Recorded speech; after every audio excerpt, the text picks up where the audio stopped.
The snow covers everybody up, but they're still here.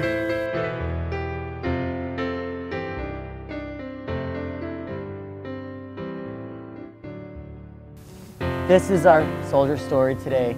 This is a veteran here, Herbert F. Coates. He was born in 1919 and he went to war. I think what's really important about this story is that it affects all of us, not just someone that's related to someone that passed away. It's nice to know that when somebody else makes such a big contribution to our world, to the freedom that we have, that they had a really good reason for living. So let's go talk to Herbert's family.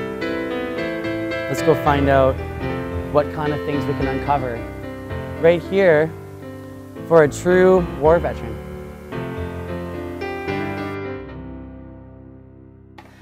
So first of all, do you remember when he actually said he was going to go off to the war? Was it sort of like a common thing back then because everybody was going, right? Yes, that's true. And I have pictures here of a number of the young fellows that went away about the same time he did. But as you can see, they were quite a happy bunch. They all lived within the about a 2-block radius of here. Was he the only brother of yours that went off to the war? No, I had 3 other brothers that went off. There was all 4 boys were away from home. But getting back to Bert, I don't know for sure, but I think he was about 19. And when he went away, I shall just never forget. He had his whole kit and caboodle with him. He had everything he owned with him. And he got on the train, he found his seat, he looked out the window, and it wasn't very long before the train pulled away. But I can still see that face in the window, you know. Wow. Yeah. The 3 boys, Jack, Bert, and Pete, met in London. Thanks. And we have a picture of them sitting on a bench in London. And that's my Uncle Jack, my Uncle Pete, and my dad. And I think Dad was ill at that time. Yeah. Oh, all 3 of them. He had, I think, hepatitis at the time from eating contaminated food. So he had been pretty sick. Okay. Yes, it's kind of strange, there's 3 girls in the background. I know. It looks really I was cute. looking at that too, thinking, no, yes. I'm not sure. It's pretty neat, but yeah. So it was really lucky to get all 3 of them together like that. I should say. That just didn't happen.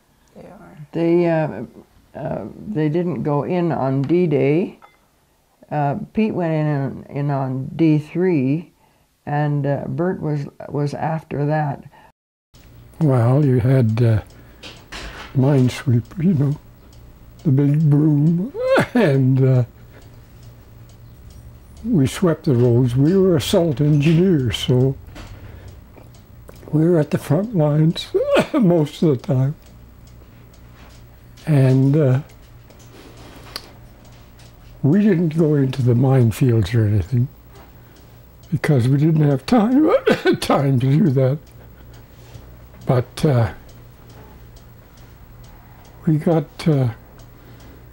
we used to have to clear the roads. And that put us right up to the front lines. And I think he saw some horrible things. And but he never talked about it when he came home. Yeah. He just didn't want to have any part of. I know, and that's what's hard is. Yeah. I couldn't imagine what he had to go through every day thinking, is this it? Is this the last day, right? Yeah, well, this is the last step. Yeah. You know, it was that close. I joined the 16th Field Company just outside of Caen. And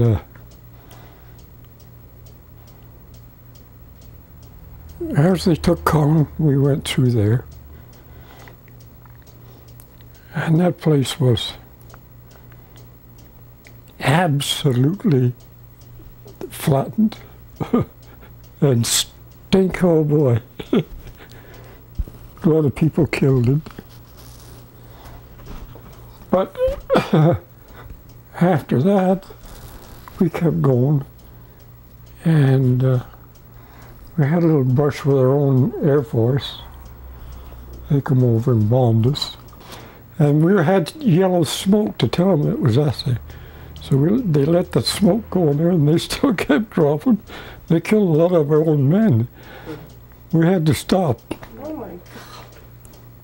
What do you think people can take, what do you think viewers could take with them about Herbert's experience in the war? Just anything that people might can go, okay, and have a little bit more respect or understanding of what this is all about, you know? Just to... I think one thing that people should get in their mind is that war is not glamorous. It's hell for those who are really in it. And I think that's the way it is right now in Afghanistan for those boys that are out there and about the same age as Bert, out there carrying all that gear and stuff and tramping in the heat and never knowing when they're going to get shot at or blown up. It's the same thing, and I think war is terrible. I don't know why humans have to wage war. But we're all through France and Holland, Belgium, and right into Germany.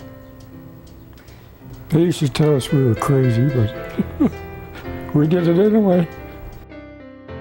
He planned, while he was overseas, I know he wrote to my father and asked him to buy the 2 lots that the house that Rod is in right now,